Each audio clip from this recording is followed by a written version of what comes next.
Looking down at me, suffering on the hospital bed, my husband coldly declared, "I'm going on a trip now."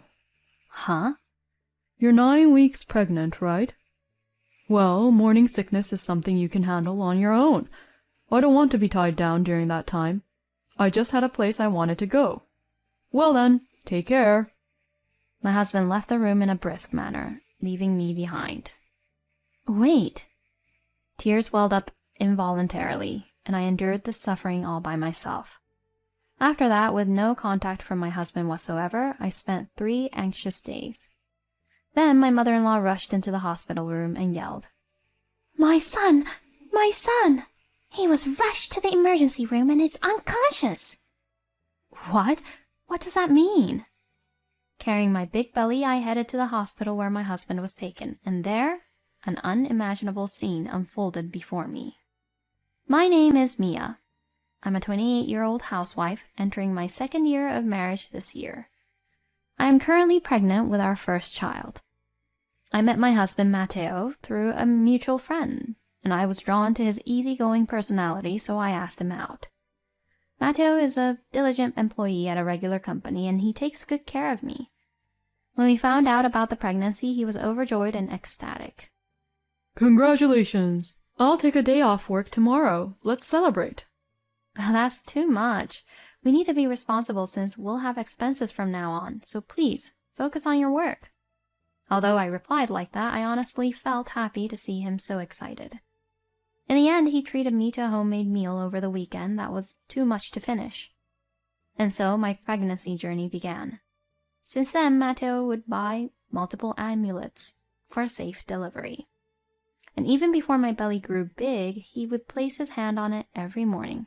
"May you be born healthy," he would pray. I had a lot of anxieties being pregnant for the first time, but seeing Matteo acting a little out of the ordinary like that made me feel better.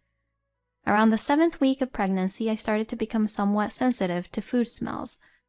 One day, despite having no appetite, I thought I should eat for nutrition, but when I forced myself to eat, my stomach felt extremely nauseous, and I rushed to the bathroom. In my foggy state of mind, I understood. Morning sickness had begun. When I finally calmed down and returned from the bathroom, Matteo, with a face ever paler than mine, was worried about me, so I couldn't help but laugh. Morning sickness symptoms weren't too severe yet, but despite Matteo being busy with work, he took care of me and showed me kindness. Even when he came home tired from work, he would talk only about me and our unborn child, and I genuinely thought he was a great husband from the bottom of my heart. However, the atmosphere at our home gradually started to change. There came a time when he would take out his smartphone more often, and when I caught a glimpse of the screen, it seemed like he was having exchanges with someone. It's Matteo we're talking about. It couldn't possibly be an affair, right? While feeling a slight sense of unease, I believed that at the time. However, as the days went by, the frequency of his exchanges on his smartphone increased. He even started taking out his phone during our conversations. One night, unable to sleep due to the effects of morning sickness, Matteo quietly got up, gazing at his phone screen, and left the bedroom. And there were times when he didn't return for a long time. I used to think that he went out because he was considerate of me sleeping, but the unease within me kept growing steadily. By the time I entered the 9th week of pregnancy, the symptoms of morning sickness had worsened, and I started experiencing headaches and ringing in my ears. It was no longer a situation where I simply felt anxious about Matteo's actions. Is the smell of food always this nauseating? I couldn't eat enough during meals, and even drinking water made my stomach feel queasy, causing me to vomit. With days like that continuing, my body gradually became unable to function properly, so Matteo drove me to the hospital, and I was immediately put on an IV drip. "Your morning sickness symptoms are severe. It would be better for you to stay in the hospital until your condition improves." I was able to go home that day, but the next day I was admitted to the hospital right away. Matteo expressed his concern for me, but he had a serious look on his face as if he was thinking about something. The next morning, after preparing for my hospital stay, Matteo drove me to the hospital again. Once I finished the necessary preparations in the assigned hospital room, Matteo said something unbelievable. I'm going on a trip now. Huh? I was so shocked that I couldn't find the words to speak. Before I had time to ask him where he was going or what he wanted, Matteo briskly left the hospital room. Leaving me behind for a trip? Is this some kind of joke? That's what I thought, and once I calmed down, I tried calling him, but there was no answer. As I became deeply troubled, the symptoms of morning sickness worsened. I could hardly eat any meals, and the headaches were so severe that I even thought I might die. I tried calling him multiple times, wishing that Matteo would at least be there, but for the next 3 days I couldn't reach him at all, and I was overcome with immense anxiety. My parents lived quite far away, so they couldn't come to visit me easily, and I was left to struggle with pain and uncertainty all by myself. In the midst of that, my mother-in-law came to visit me. "Long time no see, Mia. I heard you've been going through a tough time. Are you okay?" "I'm managing somehow. Thank you for coming all this way." Although I replied like that, I couldn't hide the worry in my expression. "You look a bit pale. Is something bothering you?" "Actually, Matteo went on a trip. It's been 3 days and I haven't been able to contact him." "Well, what on earth? That child?" My mother-in-law widened her eyes in surprise and immediately made a call to Matteo together as we went to the conversation room. I had thought it would be useless because he hadn't answered the phone this morning, but it seemed Matteo responded right away. "Matteo, where are you right now? Mia is extremely worried, you know. What are you thinking?" She's speaking quietly in the hospital, but I can tell that Priscilla is sternly reprimanding him. Now it seems Matteo has started talking, but I can't hear his voice from where I am. Matteo seems to be explaining at length, and my mother-in-law is listening attentively, nodding along. After a while, my mother-in-law, "Understood. I will talk to her." With just that response, she hung up the phone and turned to me. "What did he say?" "Well, there are some circumstances right now that I can't discuss, but when Matteo comes back, he will explain it himself. So for now, focus on resting and taking care of your health." My mother-in-law said that while avoiding eye contact, looking awkward. "What do you mean? Was it a trip?" I asked various questions, but I was only given vague answers, and I couldn't get a clear response. Afterward, my mother-in-law took care of my surroundings and left the hospital room, showing me kindness. Feeling even more anxious with the unsatisfactory answers, I couldn't sleep and spent my time on the bed, lost in thought. Then, after about 3 hours, the screen of my phone in silent mode lit up. "Matteo?" For a moment I had hope, but it was my mother-in-law's name that appeared on my screen. "Mother-in-law, about earlier." Before I could finish my greeting, my mother-in-law shouted in a panicked voice. "Matteo! He was transported to the hospital and is unconscious." "Transported?" "Anyway, I'll come back immediately." As the call ended, I was overwhelmed and approached a nurse who was nearby. "My husband is in critical condition. I need to be discharged right away." The nurse was surprised by my urgency, but when she looked at the IV tube still attached to my arm, "Well, not right away," she stammered in her response. While we were calling for a doctor and explaining the situation, my mother-in-law arrived shortly after. In the end, we were able to obtain permission to leave on the condition that my mother-in-law would accompany me, and the two of us rushed out of the hospital. It seemed that Matteo had been transported to a hospital quite far away, but my mother-in-law provided a car and drove at high speed on the highway. During that time, there was no conversation between the two of us, and I could only pray. "What on earth is happening, Matteo? God, please help him." We drove for hours with hardly any breaks, and finally we arrived at the hospital. We quickly exited the car, inquired about the room with the guidance, and hurriedly made our way there. As I practically jumped into the room and opened the door, there before me on the bed was Matteo sleeping, and a young woman clinging to him and crying. Seeing that woman, my mind went blank. My mother-in-law was frozen by my side, just as shocked. Who is she? Finally managing to force out my voice, I received a shocking answer. I'm Karen, Matteo's girlfriend. Girlfriend? How? The woman, while crying, still sent me provocative glances. She must know that Matteo is married and that I am his wife, but now was not the time to focus on that. I rushed to the bed. What happened to Matteo? Actually, Matteo and I were on a trip, but he got into an accident along the way. Upon hearing those words, I became convinced. Matteo was indeed having an affair, and the person he was exchanging messages with on his phone was her. I turned my gaze to my mother-in-law standing beside me, who wore an equally surprised expression but didn't say anything. Just then the doctor arrived, said that there were no serious injuries to his body, but that he had hit his head hard, and that there was a 50-50 chance that he would regain consciousness. Knowing that there was a possibility Matteo might not wake up, my consciousness drifted even further away. Despite feeling disappointed in his act of infidelity, I still loved my husband deeply.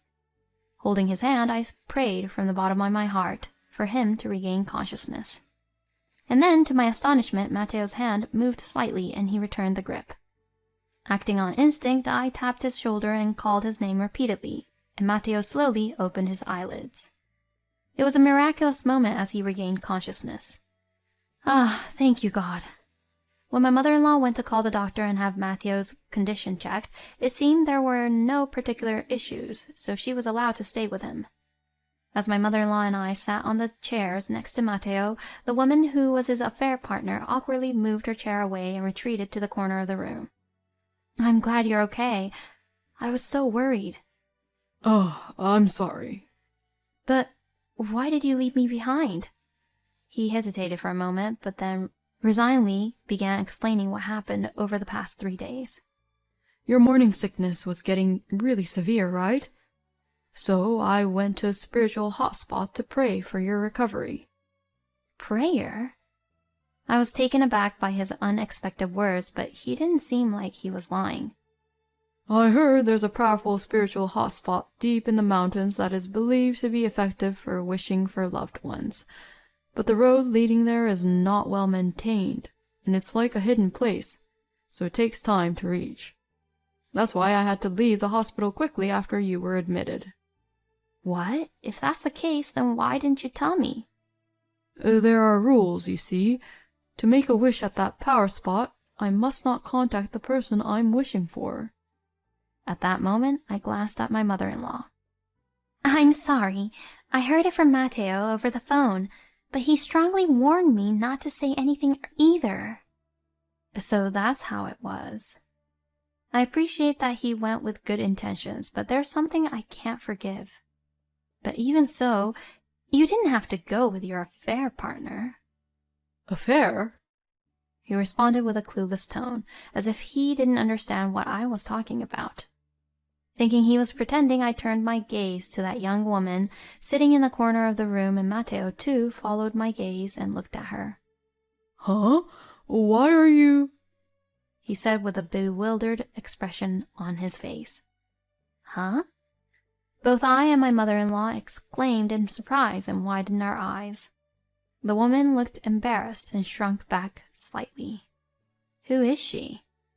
She's a member of the same project team at work. Right, Karen? Upon being called Karen, she gathered her resolve and walked up to us. I'm Karen. I'm sorry. It's a lie that I'm Matteo's girlfriend. Surprised, we listened as Karen began to explain the situation. According to her story, Karen admired Matteo, her senior colleague at work, and over time, that admiration turned into romantic feelings. Despite knowing he was married, she continued to message him outside of work hours, disguising it as work-related discussions. It turns out that Karen was indeed the person he was exchanging messages with on his smartphone. However, her attempts were in vain, as Matteo showed no interest in any woman other than his wife, completely unaware of her advances. In fact, asking questions even after work hours, she's so dedicated. She was even praised for her work ethic. It's a typical response from Matteo, who seems insensitive to personal relationships, but it turns out Karen was only valued as a co-worker. So Karen devised a plan. Karen was the one who revealed the famous spiritual hotspot to Mateo. She knew that Mateo was concerned about my morning sickness, and that he had strong religious beliefs, so she thought that if she told him about a powerful spiritual hotspot, he would definitely go.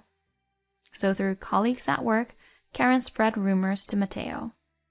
As expected, the plan worked, and Mateo quickly set off after admitting me to the hospital. When Karen received a message on her phone that he would be taking some time off from work, she became convinced that he was going to the spiritual hotspot. With that certainty in mind, she waited for him there, secretly following his every move. If everything went according to plan, she would appear before Mateo the moment he arrived at the spiritual hotspot. It's fate, isn't it? It seems she had plans to say that and perform a prayer for a good relationship. However, Mateo slipped and hit his head in the mountains, losing consciousness. In a state of panic, she made an emergency call for help. It seems that the hospital tried to contact Mateo's family, so Karen instructed them to call his mother instead of me. Karen knew that I was hospitalized, and she had witnessed Mateo speaking with his mother on the phone just before he slipped. Based on that, she believed that his mother would come immediately if informed. If Mateo wakes up, there's a chance he might turn towards me, Karen said, holding on to a faint glimmer of hope. With that in mind, she lied to us, claiming, I am his girlfriend. I'm so sorry for putting you, Mateo, in danger because of me. And on top of that, I lied. I was completely out of my mind. I'm the worst. Karen finished her explanation and apologized again, shedding tears. I was completely stunned by the outrageous story, and I didn't know what to say. Both Mateo and my mother-in-law had the same blank expression on their faces. I thought she was a person who had been involved in stalker-like behavior and had outrageous thoughts, but now I can see that she deeply regrets her actions. Honestly, I was surprised. I want you to let go of Mateo already, but thanks to you, my husband was saved. Thank you. Indeed. Regardless of the motive, you are our son's savior. Allow me to express my gratitude. My mother-in-law and I sincerely expressed our gratitude. Karen seemed surprised for a moment when she was thanked, and then she bowed her head multiple times.